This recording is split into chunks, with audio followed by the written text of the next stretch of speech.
Vande Mataram, dear students. Today we will see the 14th part of Unit 1st of English subject of Standard 8th.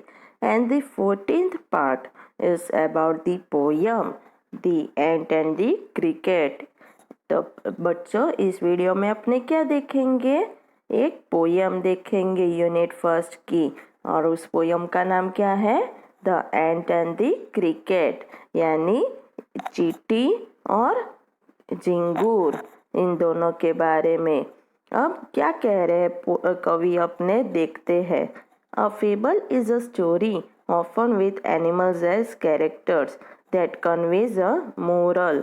तो क्या कह रहे हैं कि fable एक स्टोरी है जिसमें एनिमल्स यानी जानवरों को कैरेक्टर में लिया जाता है और कुछ अपने को सार बताते हैं, मोरल दिखाते हैं। This poem about an ant and a cricket contains an idea of far-reaching significance, which is as true of a four-legged cricket as of a two-legged one. Surely you have seen a cricket that has two legs. तो इस poem में कौन कौन है? एक चींटी है और झिंगूर है, और वो अपने दूर तक की कैसे सोचते हैं वो दिखाते हैं। वैसे ही जैसे कि एक चार पैरों वाला झिंगुर भी होता है और दो पैरों वाला भी होता है। आपने दो पैर वाला तो झिंगुर देखा ही होगा, राइट? देखा है ना, या नहीं देखा है? ओके, अब पोयम शुरू करते हैं।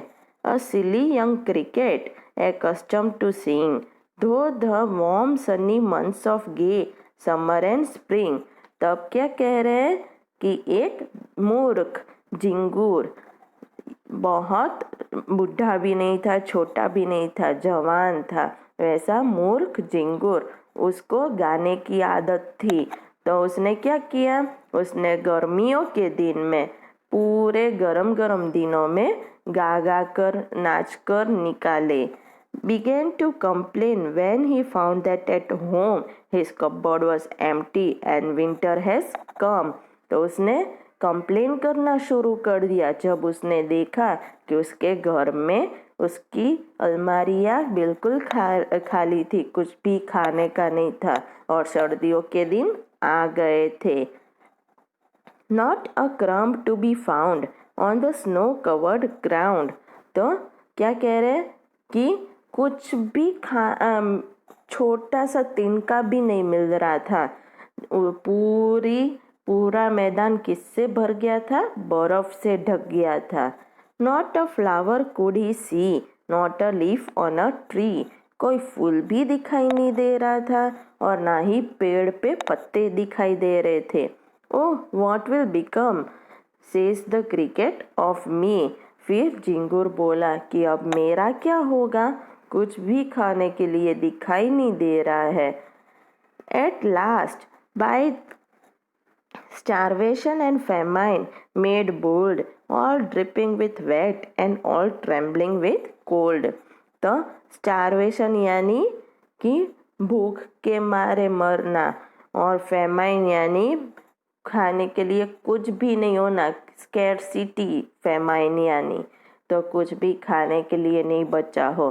तो फिर आखिर में भूख के मारे वो बहुत कठिन हो गया और पूरा कैसा हो गया था? गीला हो गया था, ड्रिपिंग विथ वेट, पूरा गीला हो गया था, और ट्रेम्बलिंग यानी काँप रहा था सर्दी के मारे। कैसे कि उसने खाने के लिए भी कुछ नहीं रखा था, खुद का घर भी अच्छे से नहीं बनाया था, उसके पास ढकने के लिए कुछ था नहीं कि वो सर्दी से बच सके, शेल्टर भी नहीं था। Away he set off to a miserly ant to see if to keep him alive he would grant him shelter from rain and a mouthful of grain। तो अब क्या कह रहे हैं कि इसलिए वो एक बुद्धिमान चींटी के पास गया कि देखने के लिए कि क्या वो उसे जिंदा रखने के लिए, उसे बारिश से बचाने के लिए कुछ शेल्टर दे सके, कुछ ढकने के लिए दे सके, या फिर खाने के लिए थोड़ा भी कुछ खाना दे सके तो। He wished only to borrow. He had repay it tomorrow. उसने सोचा था कि मैं सिर्फ उधार ही लूँगा और कल वापिस चुका दूँगा। If not, he must die of starvation and sorrow. अगर वो भूख के मारे मर नहीं जाता या फिर दुखी होकर मर नहीं जाता तो देखो इस पिक्चर में क्या दिखाई दे रहा है। ये चींटी अपना घर बना के बैठी है और ये झिंगुर ऐसे ही घूम रहा है, राइट। तो ये झिंगुर के भी 2 पैर है, दिखाई दे रहे हैं ना। ओके, अब आगे क्या कह रहे हैं। Says the ant to the cricket, I am your servant and friend. फिर चींटी वापिस झिंगुर को कहती है कि मैं तुम्हारी सेवक भी हूँ और दोस्त भी हूँ। But we ants never borrow, we ants never lend. पर हम चींटियाँ ना ही कभी उधार लेती हैं और ना ही कभी उधार देती है। But tell me, dear cricket, did you lay nothing when the weather was warm? Quoth the cricket, not I. फिर क्या हुआ। फिर चींटी ने पूछा कि झिंगुर मुझे बताओ, क्या तुमने कुछ भी बचा के नहीं रखा इस गर्मियों के दिन में। द क्रिकेट ने कहा नहीं। My heart was so light that I sang day and night, for all nature looked gay. You sang, sir, you say. अब क्या कह रहे हैं कि पूरे गर्मी के दिन मैंने कैसे निकाले, गाकर निकाले। दिन रात मैं गाता ही रहा क्योंकि मुझे मौसम बड़ा सुहावना लगा था। Go then, says the ant, and dance the winter away. फिर चींटी ने कहा तो अब वापिस जाओ और पूरी सर्दी नाचकर ही गुजारो, निकालो। Thus ending, he hastily lifted the wicket and out of the door turned the poor little cricket. फिर क्या हुआ। फिर वो जल्दी से चींटी गया और दरवाज़ा खोलकर उसने बेचारे छोटे से झिंगुर को घर से बाहर निकाल डाला। Fox called this a fable. I will warrant it true. Some crickets have 4 legs and some have 2. तो अब क्या कह रहे हैं कि कोई इसे फेबल कहता है, फॉक्स इसे फेबल कहते हैं, पर मैं इसे सच्चाई कहता हूँ क्योंकि कितने झिंगुर को 4 पैर होते हैं और कितनों के 2। तो अभी इसके पोएट कौन है, एसोप फेबल्स। ओके, तो अब इसकी कुछ मीनिंग्स देख लेते हैं, ग्लोसरी। तो पहला क्या है, accustomed to sing यानी used to singing, in the habit of singing यानी गाने की आदत। famine यानी scarcity of food, having nothing to eat कुछ भी खाने के लिए नहीं हो उसे famine कहते हैं। lay nothing by या save nothing, lay nothing by यानी कुछ भी नहीं बचाना। quoth तो ओल्ड इंग्लिश में सेड कहते हैं, क्वोथ को पुरानी इंग्लिश में क्या कहते हैं, बोलना। ओके, अब अपने इस पोयम के कुछ क्वेश्चन एंड आंसर्स देख लेते हैं। ओके, तो पहला क्वेश्चन क्या है। The cricket says, oh what will become of me, when does he से इट एंड व्हाई। तो अब पहला क्वेश्चन है कि क्रिकेट ऐसा जब कहता है कि ओ मेरा क्या होगा, तो वो ऐसा कब कहता है और क्यों कहता है। आंसर क्या है। The cricket said the given line when it found that it's cupboard was empty and winter had arrived. तो अब ये क्रिकेट कब कहता है, ये क्रिकेट ऊपर वाली लाइन तब बोलता है जब उसने देखा था कि उसका कपबोर्ड पूरा खाली था और सर्दियों के दिन आ गए थे। It could not find a single crumb to eat on the snow-covered ground, and were no flowers or leaves on the trees. तो खाने के लिए उसे कुछ भी नहीं मिल रहा था और पूरा मैदान बर्फ से ढक गया था। कोई फ्लावर्स फूल्स भी नहीं दिख रहे थे या पेड़ पे कोई पत्ते भी नहीं दिख रहे थे। It wondered what would become of me because it was getting cold and since there was nothing to eat, it would starve and die. तो उसे ऐसी हैरानी हो रही थी कि अब मेरा क्या होगा क्योंकि सर्दियों के दिन आ गए थे और कुछ भी खाने के लिए नहीं था और वो भूख के मारे मरने वाला था। अब क्वेश्चन टू क्या है?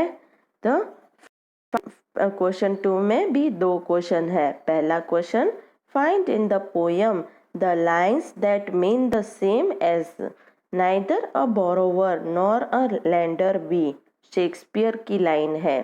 तो क्वेश्चन 2 में पहला क्वेश्चन क्या है कि पोयम में वो लाइन ढूंढो जिसका मीनिंग इसके जैसा होता है। किसके जैसा? तो शेक्सपियर की लाइन कि ना ही तो उधारी लेने का ना ही देने का, तो ना ही तो उधार बनने का और ना ही देने का। ओके। अब दूसरा question, what is your opinion of the ant's principle? तो चींटियों के प्रिंसिपल पे आपका क्या सोचना है? आंसर, तो आंसर पहला क्या है?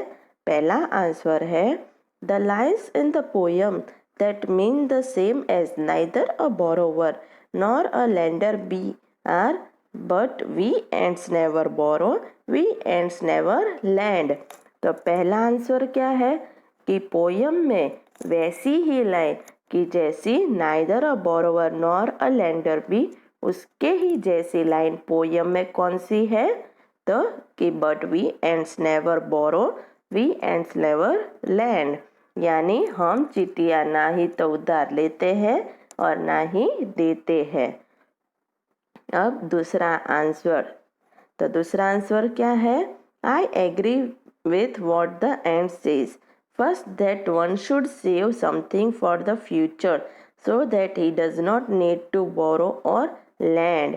तो क्या कहते हैं कि मैं एग्री करता हूँ, मैं चींटी के साथ हूँ कि पहले ही ना तो कोई ना कोई सबको ही भविष्य के लिए कुछ ना कुछ बचाना चाहिए ताकि किसी से भी उनको उधार लेने की जरूरत ना पड़े। But I don't agree with the ant's principle what he told later. पर मैं उसने बाद में जो बोला उसके साथ सहमत नहीं हूँ। If he says he is a friend of cricket then he should also help the cricket at the time of distress। अगर उसने बोला चिंगूर को कि मैं तुम्हारा दोस्त हूँ तो उसे उसके दोस्त की मदद भी करनी चाहिए जब उसको ज़रूरत है तब।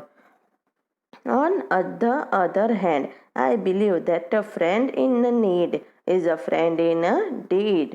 तो और मैं ऐसे भी मानता हूँ कि जब अपने बुरे दिन हो तब फ्रेंड की जरूरत हो तब वो फ्रेंड काम में आए तो ही वो फ्रेंड कहलाता है। ओके। अब थर्ड क्वेश्चन क्या है? The ant tells the cricket to dance the winter away. Do you think the word dance is appropriate here? If so why? तब तीसरा क्वेश्चन क्या है कि चींटी झिंगुर को कहती है कि पूरे सर्दियों में नाचते रहो। तो क्या वर्ड नाचना, डांस यहाँ पे बराबर है? अगर है तो क्यों, कैसे? आंसर क्या है? The ant told the cricket to dance the winter away because when it asked the cricket what it did in the summers and why it had not stored any food for summers, the cricket answered that it sang through the warm and sunny months of summers। तो क्या हो रहा है, कह रहे हैं कि जब झिंगुर को बोला कि पूरी सर्दियों में नाचते नाचते सर्दियों काट दो, निकाल दो। तो उसका मतलब क्या हुआ कि जब चींटी ने झिंगुर को पूछा था कि तुमने गर्मियों के दिन में क्या किया और क्यों कुछ बचा के नहीं रखा, गर्मियों के दिनों में सर्दी के दिनों के लिए क्यों बचा के नहीं रखा, तो झिंगुर ने जवाब दिया कि उसने पूरे गर्मियों के गरम गरम दिनों में उसने क्या किया था, गा कर नाच कर ही निकाले थे उसने वो दिन सारे। इसलिए therefore in reply to this the ant asked the cricket to dance the winter away just like it sang all through the summers and did not bother to store the food for winters। तो अब क्या कह रहे, therefore इसीलिए क्या किया कि चींटी ने झिंगुर को बोला कि सर्दियों के दिन भी तुम गाकर नाचकर निकालो। क्यों? क्योंकि उसने पूरे गर्मी के दिन उसने गाकर ही निकाले थे और उसने चिंता भी नहीं की थी कि वो सर्दियों के दिन में क्या करेगा फूड के बिना, खाने के बिना।